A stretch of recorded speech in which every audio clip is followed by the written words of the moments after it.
Por que existem dois relatos da criação, Gênesis 1 e Gênesis 2? Você percebe que em Gênesis 1 nós percebemos ali o relato dos dias, a criação dos animais, de toda a fauna e do homem.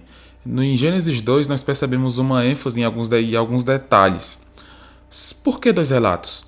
Alguns vão dizer que existe aqui então uma brecha para o entendimento de uma possível Lilith, como muitos a chamam. Uma mulher que estava na vida de Adão antes de Eva. Por isso que existe um segundo relato. Isso é uma impossibilidade porque não há base, não há texto, não há clareza para esse tipo de interpretação. O que nós podemos observar no texto é que existe uma forma literária de Deus trabalhar para demonstrar alguns aspectos que ele quis destacar em Gênesis 1 e em Gênesis 2. E é isso que nós vamos observar nesse vídeo. Em Gênesis 1, nós podemos perceber ali que o relato da humanidade, que o relato da criação é descrito de forma mais geral. Você percebe que em Gênesis 1 ali dá uma sequência aos eventos.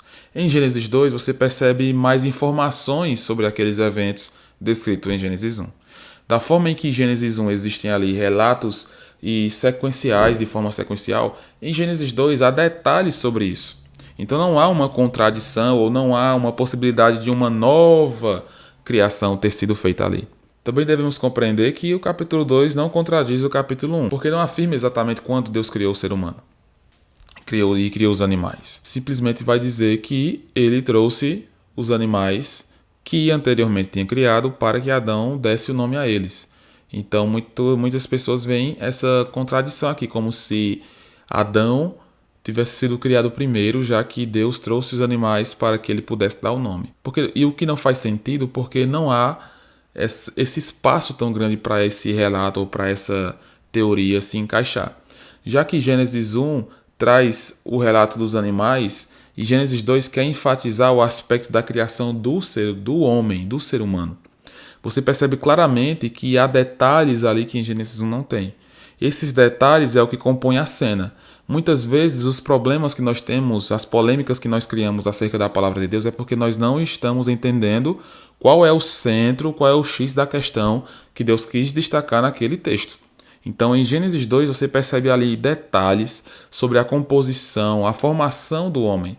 E isso traz toda uma outra visão, traz outra ideia acerca desse texto. Então não há um espaço tão grande como muitos imaginam para entender que Adão foi criado primeiro em Gênesis 2 e em Gênesis 1 ele foi criado por outro. Não há tanta brecha para isso. A gente tem que destacar também que o ponto central de Gênesis 2 é destacar a ação do homem sobre os animais e não a criação de Deus sobre os animais. Enquanto em Gênesis 1 Deus quis mostrar a criação de maneira geral, de maneira bela, de maneira sequencial, em Gênesis 2 existem detalhes específicos sobre essa criação descrita. Por fim, a gente tem que tomar os dois no mesmo rumo, Gênesis 1 e Gênesis 2.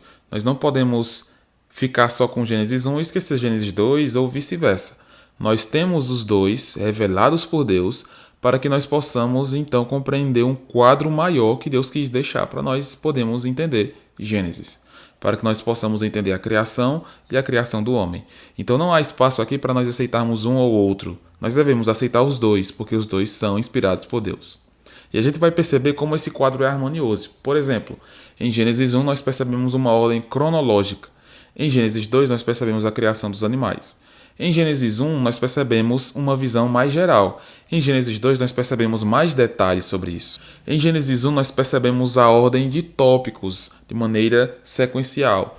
Em Gênesis 2 nós percebemos a nomeação dos animais. Então nós percebemos através da comparação entre o homem em Gênesis 1 e em Gênesis 2 e entre o animal em Gênesis 1 e Gênesis 2 que não há uma contradição, que há uma complementação, uma complementariedade dos dois pontos. Então Deus quis destacar como ele faz em Gênesis 1, no próprio Gênesis 1. No princípio criou Deus os céus e a terra. E a partir do versículo 2 de Gênesis 1, ele começa a relatar como foi isso. A terra era sem forma e vazia, o Espírito de Deus pairava sobre as águas. Então em Gênesis 1 você já percebe uma visão geral, no princípio criou Deus os céus e a terra. E em Gênesis capítulo 1, versículo 2, você percebe os detalhes sobre essa criação dos céus e da terra. Que céus e terra aqui nós temos que compreender como um todo. E em Gênesis 2, traz essa mesma ideia, só que de uma maneira maior em relação aos capítulos.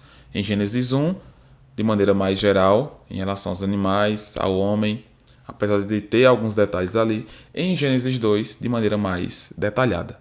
Se esse vídeo lhe ajudou a entender, então, esse tópico, essa pergunta, então você pode nos ajudar compartilhando, comentando, curtindo e se inscrevendo no canal.